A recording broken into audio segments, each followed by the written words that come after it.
Is-settur tal-gaming f'pajjiżna tiżomm pożizzjoni b'saħħitha dan mhux biss minħabba inċentivi biex kumpaniji jibdew jaħdmu minn Malta, iżda anke għaliex ir-regolatur qed ikun nieqes fl-iskrutinju tiegħu. Dan wassal għal riżultati pożittivi fl-2015, sena li matul għal Malta Gaming Authority żiedet il-ħaddiema fiħdana biex minn 57 impjegat issa l-awtorità għandha 140.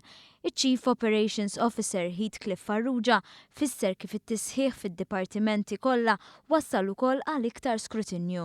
Is-sena l-għaddit kienet waħda impenjattiva ħafna. Fil-fatt issospendejna 22 liċenzja, kif ukoll għalaqna 13 liċenzja dan minħabba li qed nagħmlu aktar kontrolli fuq l-operaturi liċenzjati minnha. Fl-istess waqt il-Malta Gaming Authority irċeviet 95 talba ta' liċenzji ġodda, ammont sodisfaċenti.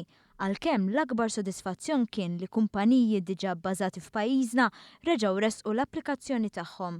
Il-fatt li inti jkollok kważi 100 applikazzjoni ġdida għas-settur tal-online gaming hija xi ħaġa pożittiva ħafna, speċjalment meta tara illi dan il-maġġoranza ta' dan il-liċenzji kienu minn operaturi diġà qegħdin hawn Malta. Allura dak ifisser illi l-operaturi li qegħdin hawn Malta għandhom fiduċja fil-pajjiż u qed jaraw li Malta bħala pajjiż huwa post fejn tista' tkabbar il-business tiegħek. Kien hemm applikazzjoni għal Casino u żewġ applikazzjonijiet biex Casino jiftaħ meta bastiment tal-passiġġieri ikun fil-port. Minkejja dan is-sena 2015 ma kinitx faċli minħabba l-isfida minn pajjiżi oħra Ewropej li jippruvaw jagħmlu minn kollox biex jieħdu huma kumpaniji li jħarsu lejn Malta. Però nemmnu li aħna din attrezzati aħjar biex nilqgħu għal dawn l-isfidi. Fil-fatt għandna numru ta' proġetti għaddejjin fosthom il-qafas regolatorju ġdid li għandu jerġa' jtina dik l-ispinta, u l nemmen li s-settur tal-gaming f'Malta fadallu fejn jikber. Però hekk irridu nħarsu lejn it-tkabbir mhux biss bħala numru ta' kumpaniji ġodda, aħna rridu nżommu f'moħħna illi l-kumpaniji l-kbar fl-industrija tal-gaming diġà qegħdin hawn Malta.